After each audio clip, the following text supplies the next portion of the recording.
Okay, so the reason why I'm making a video, by the way, it's gonna be real quick, won't be long. I just need to explain. But the reason why I speak mostly about people receiving help and mainly African Americans.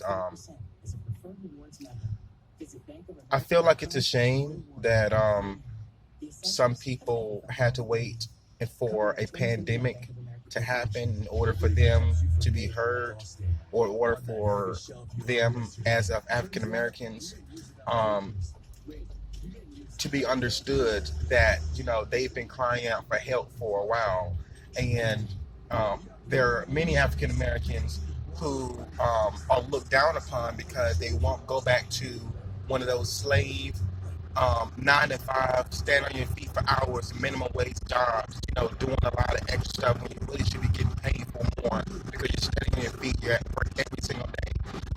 That's slavery. There's other ways to make income, and it's not standing on your feet for hours for someone that's supposed to be your boss or whatever, paying you, and then, at any given time you can be fired, no matter if you were there for 10, 20, 30 years. You mess up one time, you're fired. What? That's a form of slavery, because they need to be recognizing and uplifting, giving you more money, and allowing you to be in places that is going to encourage you, to grow, not to stay in one position and, do all that work and then, in the middle of nowhere, they can just end your assignment or, cut everything off. So, I mean, my reason for speaking up for African Americans is because, for one, I am an African American, and for two, African Americans, benefit from other African Americans speaking up for them. And I've had African Americans benefit that I've benefited from, of course.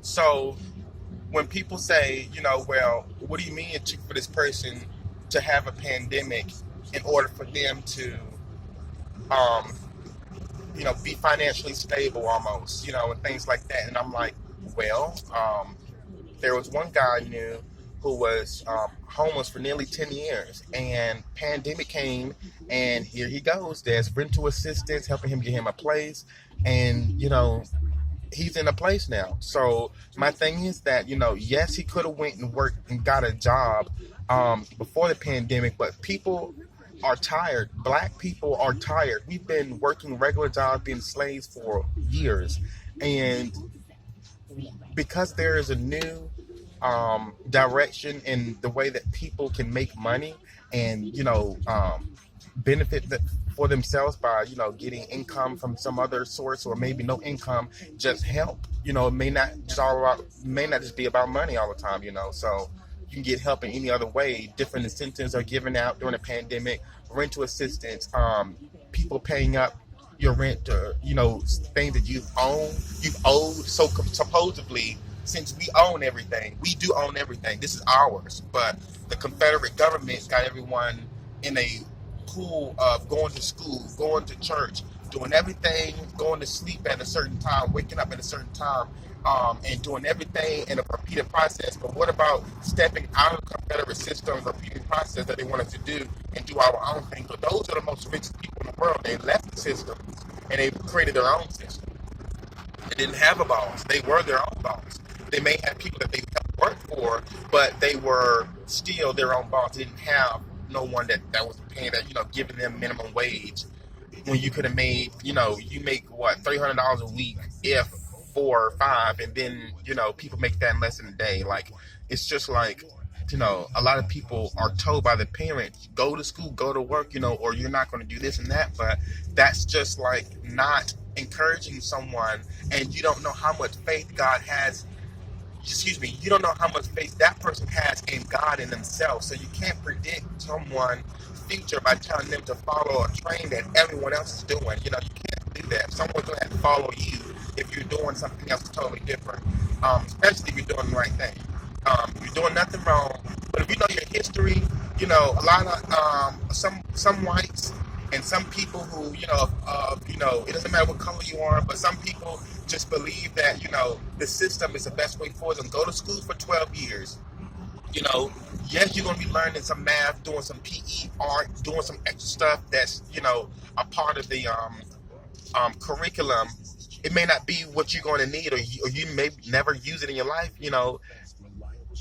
but you're going to be spend 12 or more years in school. And, school is not a bad thing, but I mean, do you really want to sit there and have us in there learning about things that don't really matter to us in the future, in real life? Mm-mm.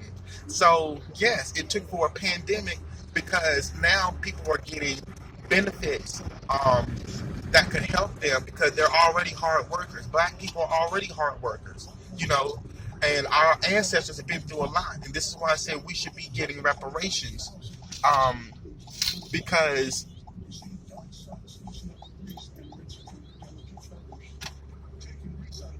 generational wealth can go a really long way, you guys. And if you think about it, some of the white people who've had Avon or Tommy Hilfiger, those are our family things. So now their family and family and family is going to be rich. Now, well, there's a power shift happening, so I don't want to say that they're going to be rich forever, but now the power shift has happened, and the people of color, African Americans and people of color, are the ones that has the power now. And we're not doing anything wrong. We're not being racist. It was just already going to be given to us because it was already ours. Remember, the whites stole our information and turned it to the way that they wanted us to be taught so that they can be in control and we won't be upset and go overboard and try to get rid of all the racist white people so that we can have a better non-racist lifestyle in situations, But, it's a shame it took for a pandemic to happen, but that's what happened.